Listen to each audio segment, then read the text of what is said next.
Everyone, watch what you say.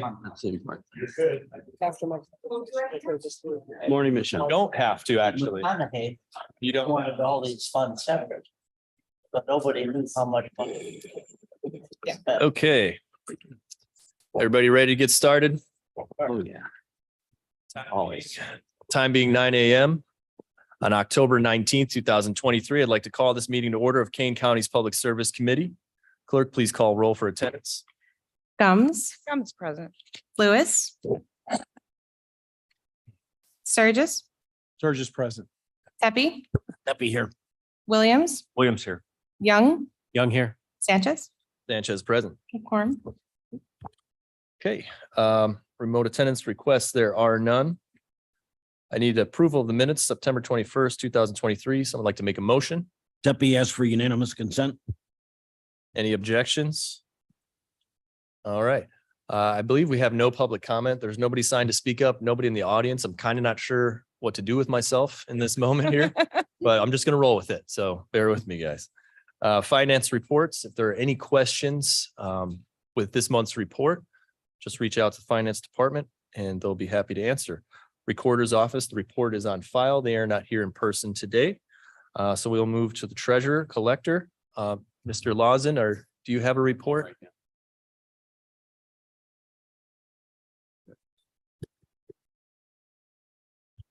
Thanks very much. Mr.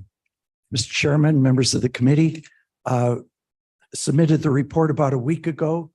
The collections are going fine. Strain on naturally with 195,000 parcels.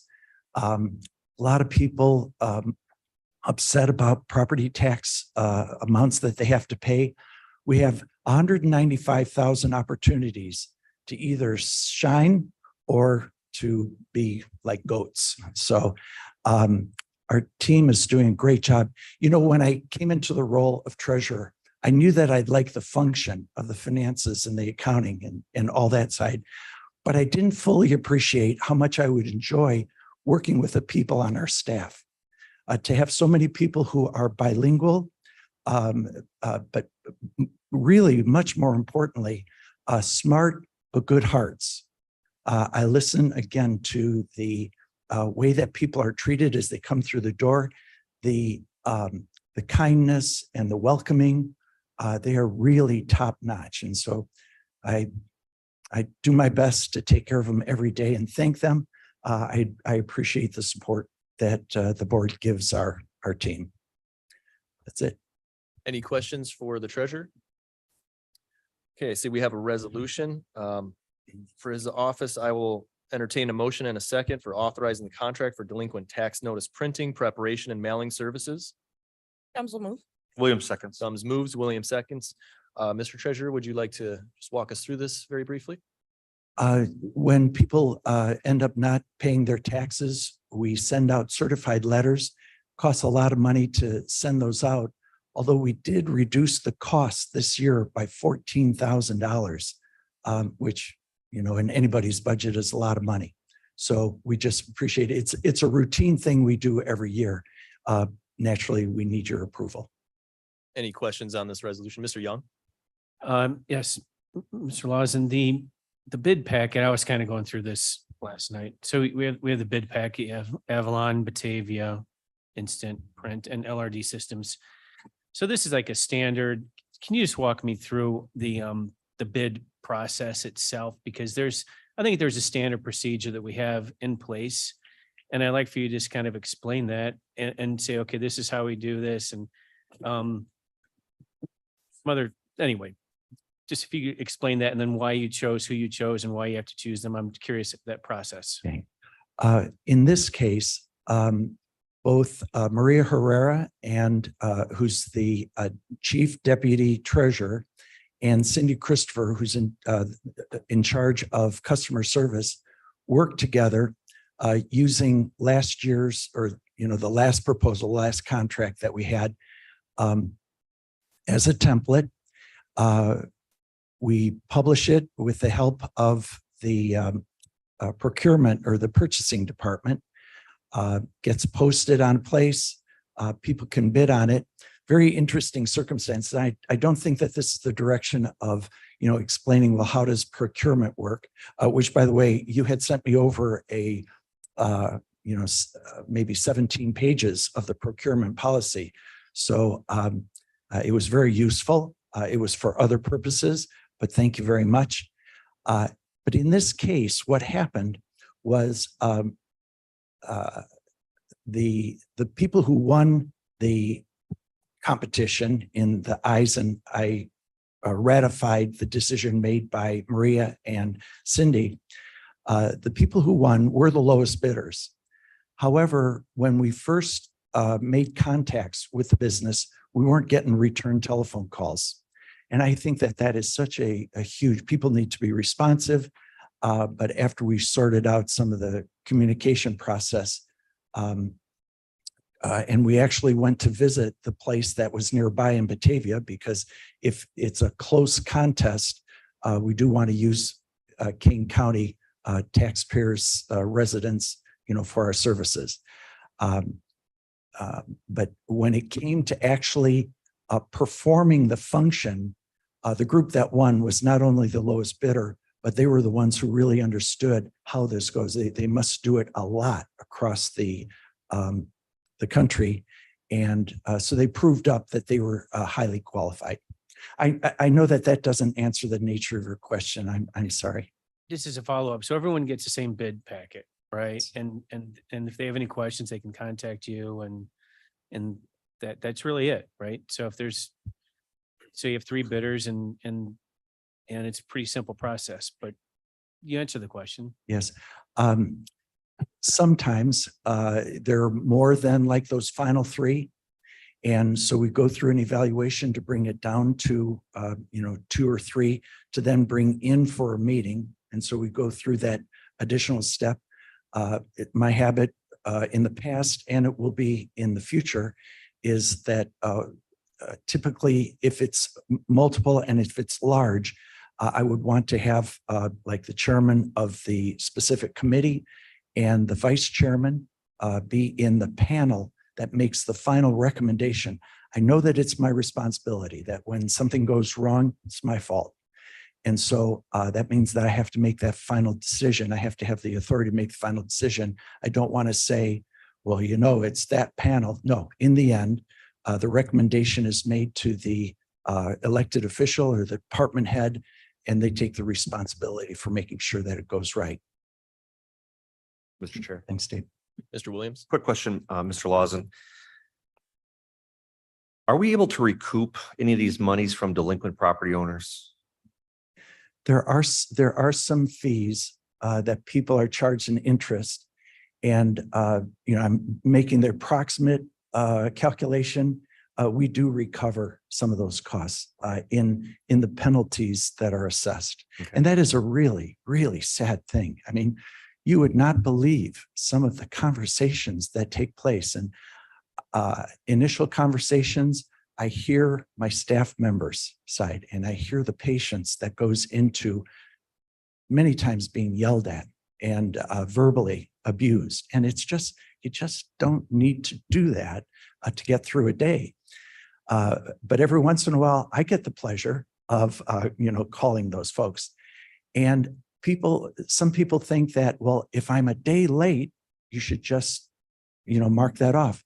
Literally, I had to go back to the state statutes and see for myself that, if we could, we'd be flexible, but we can't under the state statute. So we do recover costs through penalties. Okay, thank you. Any other questions? Okay, clerk, please call the roll. Gums, Yes. Sturgis, Yes. Pepe, Steffi, yes. Williams, Williams, yes. Young, Young, yes. Sanchez, Sanchez, yes. passes. Thank you, Mr. Chairman, members of the committee. Supervisor of Assessments, Mr. Armstrong. Good morning, Mr. Chairman, members of the committee. My report is on pages 55 and 56 of the packet you've received. I'd be happy to answer any questions. Any questions this month for the Supervisor of Assessments? Okay. Nice Thank to you. see Mr. Armstrong in person. Happy to be here.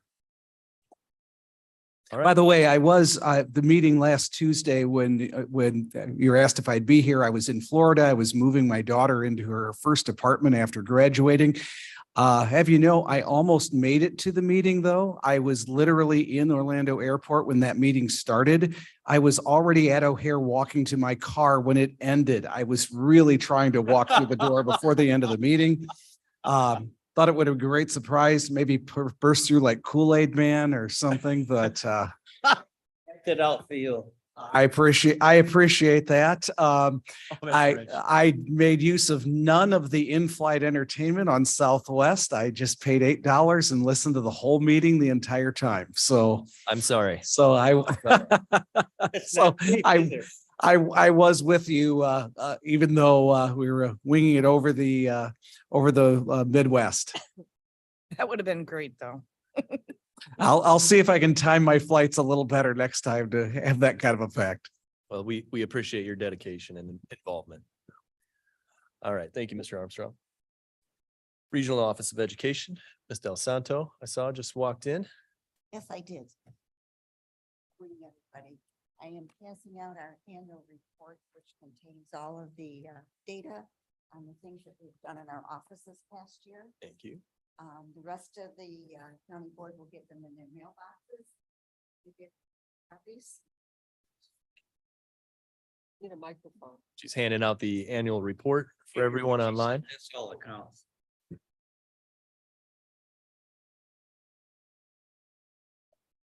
Questions, I can talk really loudly. But there's a mic, you can use the microphone right there. Thank you. It's short.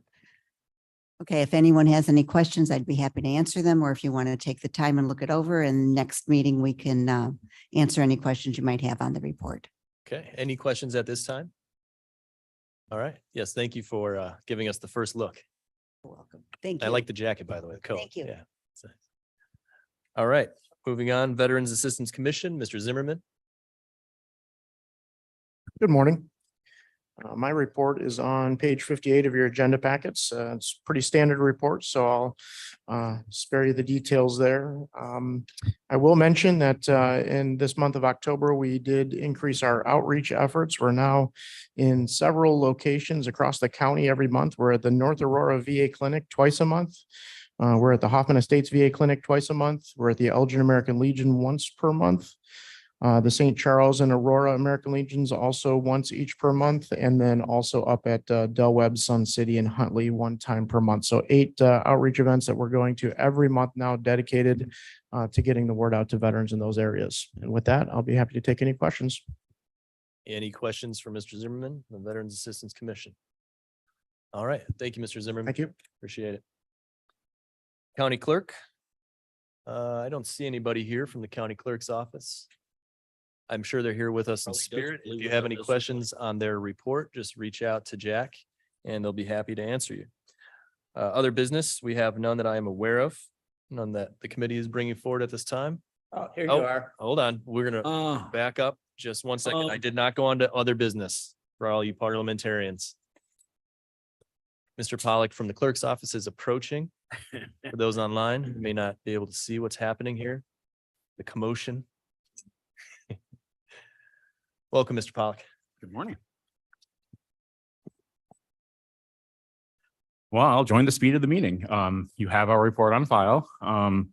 Just do want to point out that we had mentioned last year that we hit a record in terms of passports. We've actually broken the record and we still have 3 months left in the year. So it's a great sense of to know that people are traveling again and they're having confidence in our office to come to get their passports done. And then revenue is trending ahead. We mentioned a couple of the grants that we received last month and they are reflected in this budget or in this report. Any questions? Any questions for the clerk's office? Mr. Tepe? What's the status of the new voting equipment? What is the status of the new voting equipment? Good question. No, we've begun our training with Hart and equipment is going to be starting to arrive piece by piece shortly. We're on pace. We'll be good. Everything's on schedule? Yep. Excellent. Mr. Young? Yeah, Mr. Pollack, I had a question. Chris Lauzon was here and I was asking him about, we had a resolution that, it's hard for me. So No problem. I would talk to you. Anyway, It's awkward. Yeah. it is. So, but Chris Lauzon was talking about, we had just went through a resolution and he had procurement process and there were 3 bids. And so bringing up the election equipment, I know that I've had conversations with the state's attorney's office about the internal controls aspect of the clerk's office. And I just wanted to just hear it from you as to I'm still curious as to why we did not get multiple bids on election equipment. I know that there's more than one person that manufactures the hard equipment. And per there's a procurement statute that other people use and there have to be a minimum of a certain amount of bids. So I was just curious as to why you didn't go after other voting equipment or ask other people to bid on that contract. That was my main question. And I know it goes with internal controls. And if you could touch base on internal controls and what that means to you. I believe the language was in the resolution regarding the upgrade. Went through the county board resolution. Language was there that it was an upgrade of the previous equipment. And that's in the county code. Technically, since it's an upgrade, you felt you didn't need to get multiple bids, even though they're brand new machines. Right? They are brand new machines, right? Yes. Okay. Are we using anything from the current Hart system? Like software, or I know that the hardware isn't usable, is it? We're just gonna toss that hardware away, aren't we? The old hardware? The old voting machines, I mean, we're not The gonna, old machines will not be used in the future, correct? we're just gonna throw those away, right? They'll be recycled. Okay, same thing, but is there anything we're using from the Hart system? Yes, and if you want a little more detail, come on over to the office and we can show you. Okay, so it is technically then, you could say it's an upgrade. Yes. Okay, Yeah, I was in the meeting and we had legal there, and the way it was described essentially is we're upgrading from an iPhone 4 to an iPhone 14. If we were looking to switch to Android, we'd have to go out to RFP. So because we're just upgrading essentially the same model line that we had before 18 years ago, it's in our language that we don't have to go out to bid for that. okay. And I do believe that the old parts are Hart's taking those, and they have other customers still using the old stuff that may be able to benefit from some of the parts that we're giving up. Yeah, because we were doing that ourselves for many Right. years. Yeah, so Okay. now we're helping the others. Okay, thank you. Any other questions for the clerk's office? Okay, thank you, Mr. Pollack. No other business, no need for executive session, need a motion to place the reports on file. Gums will move. Gums moves, Second. Young seconds, all those in favor say aye. Aye. No public comments on non-agenda items. No one is signed up or present unless Madam Chair would like to give a comment on a non-agenda item at this time. Good morning. I need a motion and a second to adjourn. Williams moves to adjourn. Williams moves, Gum Record seconds. time, sir. Record. All those in favor say aye. Aye. Wow.